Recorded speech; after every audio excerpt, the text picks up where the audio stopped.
Whew, alright, so, a good beginner bike. I mean, I feel like this is a simple topic that you just have a lot of trolls on the internet will tell you otherwise on, what would be a good beginner bike. But I think hands down, first off, you gotta set a limit for the amount of CCs. You can't be just go hopping on, go Hayabusa, alright? And I don't think you should be. I don't think anybody should be hopping on like 1,000cc bike for their first bike.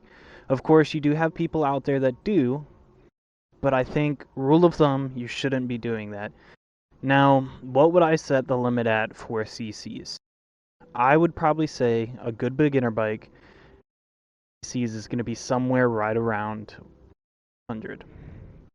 Now, you may be thinking, "What? That's so low. I'm not going to be able to enjoy it. I'm not going to have a whole lot of fun." I'd say 500cc motorcycles can get up to speed quick. A lot of them are really torquey, and they're really enjoyable bikes. Now, as far as the differences between lower cc motorcycles like 250 versus some of the higher cc motorcycles, looking at like maybe a Ninja 400, CF Moto 450, the differences that you're going to find are going to be that most of those lower cc motorcycles have a lower top speed, have less torque, and they're going to have less horsepower. So the engine size being smaller is going to take away from a lot of those figures. That doesn't mean that they're not fun though. And as well as that, it doesn't mean that you can't learn on them. And that's the big thing here. You're a new motorcyclist. If you're watching this, you're probably looking into getting your first motorcycle, and you're also probably not going to have a whole lot of experience, most likely. Some of you guys out there are probably going to have a little bit of experience on dirt bikes and whatnot, and that kind of puts you in a different class all alone by yourself, because then you do have a little bit of experience riding motorcycles. Now, for the bulk majority of you guys that you don't have any experience, then I would say it's a learning process. And so the goal is to learn to hop on the biggest bike you possibly think you can handle, because the last thing that you want to do is motorcycle, get as big as a motorcycle as you think you can handle. You end up on a 600 or a 650, and then you hop on that thing and either one, get yourself hurt, or scare yourself, and then you don't want to ride anymore. It's very, very likely whenever it comes to these higher cc motorcycles. They have a lot of power. And so you could end up putting yourself in a bad situation that you don't know how to get out of, or you could end up as well hurting yourself. Now, ideally speaking, a lower cc motorcycle, you're most likely you're going to be able to learn, going to be able to keep the motorcycle with your skill level, and that overall is going to level up the experience that you have on motorcycles, even just starting out. Uh-oh. What's going on over here? Good. Yeah, I'm just making a YouTube video. So. Oh, no, you're good, man. No, you're good. You're good. Sorry about that, you guys. But yeah, so a lot of the times the lower cc motorcycles are going to be more comfortable for a newer rider, and they're not going to scare you, and that's going to make you more confident on them, which is, a good thing. You want to be confident on the motorcycle that you're riding. And if you're not confident, create some issues, honestly. It's going to make it harder to learn. It's going to make it not as fun of an experience, because the more relaxed you are and the more control that you feel like you have over the motorcycle, enjoyable it's going to be overall anyways. So aside from that, you'll have a lot of people and trolls saying, "Oh, I started on a 1,000cc motorcycle, 600." And yes, people out there that have done that. Now, if you're one of those people and you're looking like positive affirmation and do that, you're not necessarily going to get it from me. But I will say if you're going to do it anyways, just keep in mind they're powerful machines. They're really light, they have a lot of power, and they can hurt you. So you have to respect them.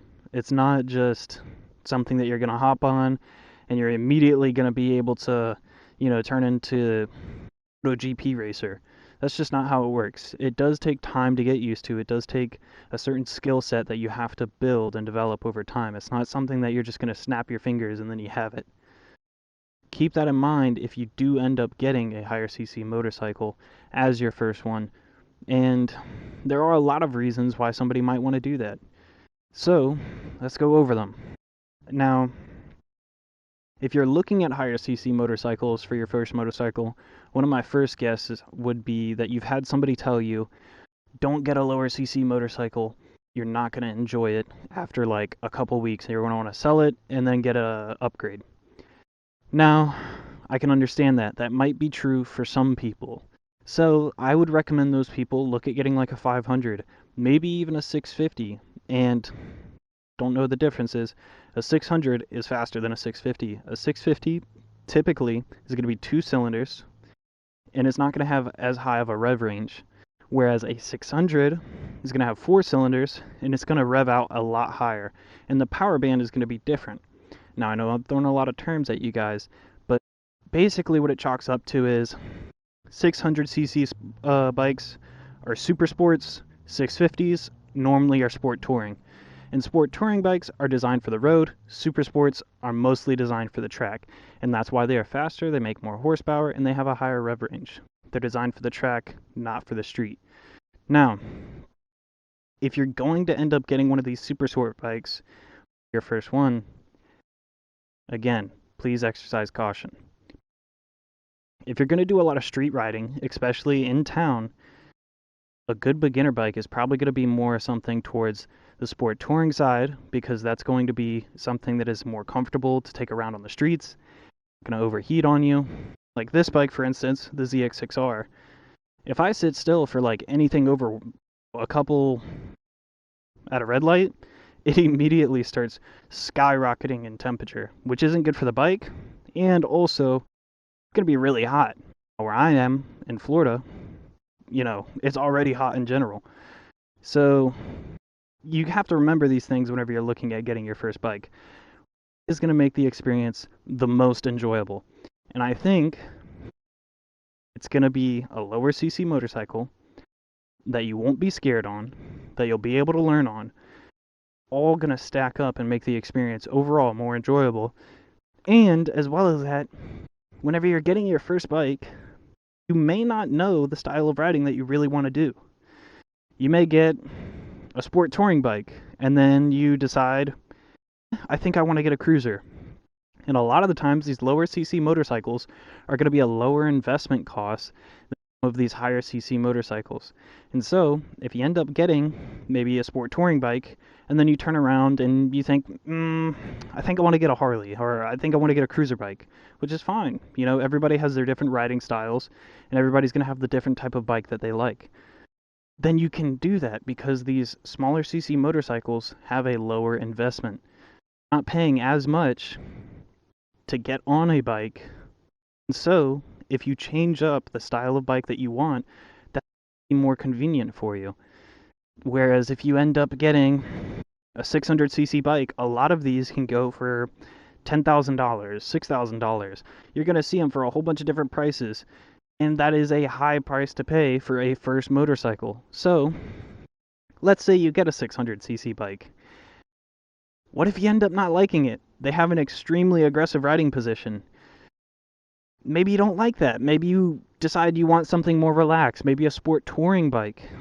Then you're going to be stuck with this, and you're going to either have to sell it to get the bike that you think, you're going to want now, or you're just going to be stuck with it.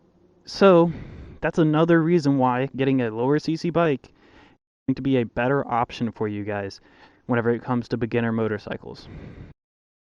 As well as that, let's say, we're talking about like supermotos and we're talking about dirt bikes. That's in a different class of its own. I'm talking about mainly street bikes. Yes, supermotos are street bikes, but they're kind of based off of dirt bikes. And so they have a lot of torque, a lot of power that is going to be very, very easily accessible at just the slight twist of a wrist. So whenever you're looking at like 450s, supermotos, 350s, 250s, so on and so forth, 450s, in my opinion, are basically the equivalent of a 650 on the street. And why is that? Because I don't think they're beginner motorcycles. Yes, you can upgrade from maybe a 250 to a 450, but if you just straight up hop on a 450, there's a lot of torque that is easily accessible at the flick of a wrist, and that can scare new riders. Now, bringing this all to what is the gist of what I'm saying? Start on a lower CC bike. Anything below 500 cc's. If you're looking at supermotos, try to be below that 250 mark. Looking at sport touring bikes, try to stay below anywhere around the 500 mark. Don't get a super sport for your first bike. These are very, very particular bikes. It takes a certain rider to want to ride these. And yes, you may think you want one now, but get a first bike first. Learn, get that skill set developed, and then decide if you want to get this as maybe a second bike, or maybe keep your first bike and keep that one, or get this one as a second bike. So overall, I'm going to still highly advise starting on a lower CC motorcycle. To those of you who are going to start on the higher CC motorcycles anyways, I wish you the best of luck. Please stay safe out there. This is Rip It with another video. You guys have a great one.